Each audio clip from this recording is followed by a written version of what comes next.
Poland's leaders say it's no mistake that 19 Russian drones crossed into Polish airspace from Ukraine earlier this week.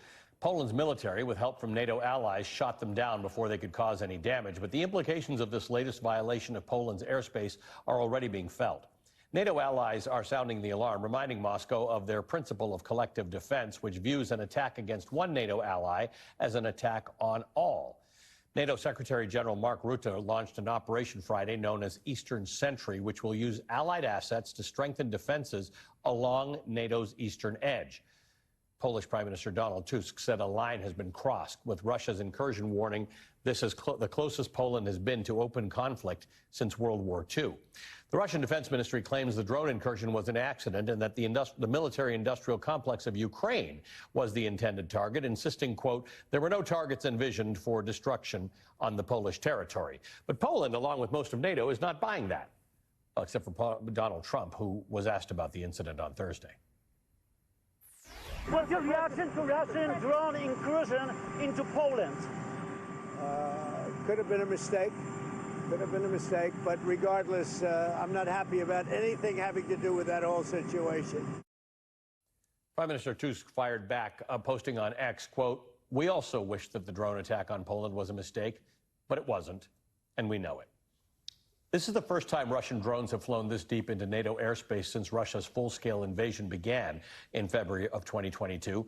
U.S. House Foreign Affairs Committee Chairman Brian Mast warns this, quote, was a clear and purposeful attack by Russia against Poland and, in turn, NATO, adding that it was designed to test the alliance's resolve. All right, joining me now is the Democratic representative of Washington, Adam Smith. Congressman Smith is a ranking member of the Armed Services Committee. Congressman, nice to see you again. Thank you for being with us. Kind of interesting. Brian Mast is no dove on these matters. There are a lot of Republicans who I'm sure must be very alarmed at this. This is exactly what NATO is there for. The idea that we can be joking about whether it's a mistake or not does not seem appropriate to the discussion. No, it doesn't. And also, I mean, we have intelligence and we know how to look at this, and it was clearly not a mistake. It was Russia probing. Now, I do think part of what Russia was doing was trying to distract us from the more central focus on defending Ukraine and standing up to Putin. So I don't think we should necessarily take that bait. We need to stay focused on making sure that we arm Ukraine and that we keep the alliance supporting Ukraine strong to stop Putin's invasion there. That is the main source of the battle right now. And of course, where Trump has been just incredibly weak. I mean, literally rolling out the red carpet for Vladimir Putin in Alaska and never challenging him once, sort of let Putin think that he can continue to push us without any pushback. But I want the focus to stay on Ukraine, defending Ukraine, sanctioning Russia, putting pressure on Russia. Because, sorry, just one more important point here. Russia is actually in a very weak position right now, which has not been publicized that much. They've been stopped in eastern Ukraine. Their economy is in a shambles. Ukraine has done a very effective job of targeting their energy infrastructure, you know, and Putin's in a little bit of trouble. If we can keep the pressure on, that's what can force him to this is intriguing in this war. This is what's intriguing, because Russia's actually moved a large percentage of their troops from anywhere near NATO countries to shore things up in eastern Ukraine and on the Russian border.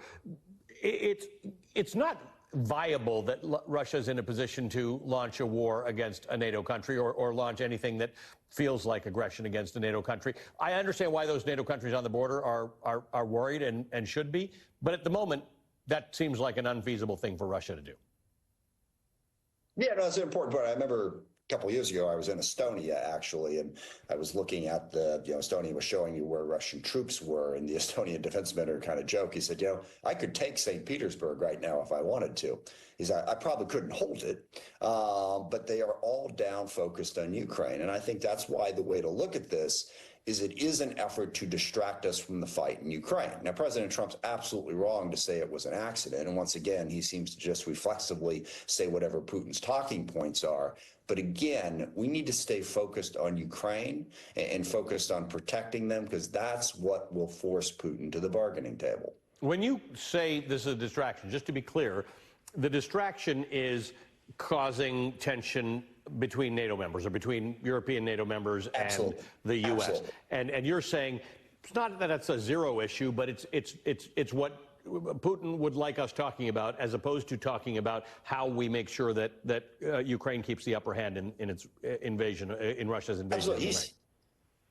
But he sees it as something that could potentially divide us. You know, some people will say, oh my gosh, they went into Poland, we have to attack them. Other people say it's pointless. And so it churns this internal discussion within NATO allies that is a distraction. Now, I don't think it's that big of a distraction, because at the end of the day, nobody's talking about, you know, going to war with Russia over this drone incursion into Poland. But that's what the point is. And regrettably, our president, President Trump, takes the bait on that more than anybody else, and does use it as a way to distract us and move us away from unity.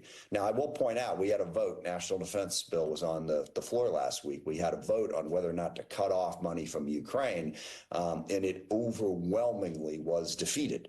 There were only 60 Republicans who voted in favor of it. So I think there is growing bipartisan support for defending Ukraine.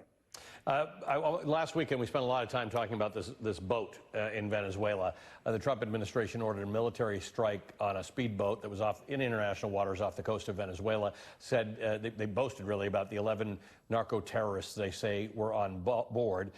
They say they were members of a Venezuelan gang trafficking drugs. Venezuelan government, not the world's most trustworthy source, says they were not. However, there seems to be increasing evidence that this boat might have been turning around before it was shot. Where do we stand on this, and does it matter? Look, it matters a whole lot. It was blatantly illegal and incredibly dangerous. And President Trump has said this is the tip of the iceberg, that he basically feels that he can use the United States military to fight a war with every narco-terrorist that he finds. That is an incredible expansion of executive power and drags the U.S. into potentially just countless conflicts. Look, one big point I hope people will realize, President Trump ran saying, I'm going to be the peace president. I'm going to end wars. He's doing the exact opposite. Because of his weakness in Ukraine, that war is worse than it was when he came into office. Because he will not stand up to Benjamin Netanyahu, the war in the Middle East is worse than it was when he came into office. And now he's trying to start a war with Venezuela. He is creating more conflict. He's making the world more dangerous and the United States more vulnerable. It is a huge deal that we should stand up and speak out against. Talking about the Israel-Gaza war, last month you urged President Trump to stop delivery of offensive weapons to Israel in order to pressure Israel into implementing a ceasefire in Gaza and increasing the flow of humanitarian aid to the Palestinians and reducing violence in the West Bank. I mean, you can't imagine this powder keg getting worse, but it kind of is, and it does not look like the U.S. government is doing anything meaningful to either increase that flow of aid or push for a ceasefire or deal with the West Bank. The moves at best seem incremental. Yeah, well, and the bombing in Doha, I mean, which was clearly just an escalation of this conflict in a very dangerous direction that even President Trump wasn't supportive of. But essentially, he was in no position to, I guess, even try to get Israel to rethink that approach. And please understand, I say this from the standpoint of someone who supports the state of Israel. I just think that the war in Gaza, continuing the war in Gaza right now, is not in Israel's best interests. What can be accomplished militarily there has been. If they're going to defeat Hamas, they're going to defeat Hamas by creating a credible alternative within the Palestinian people to Hamas. That's the option to go forward.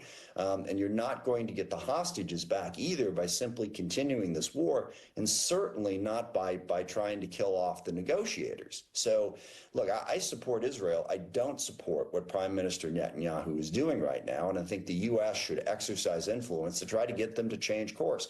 In their best interests, certainly in the best interests of ending the humanitarian crisis in Gaza, and in the best interests of getting to a more peaceful Middle East.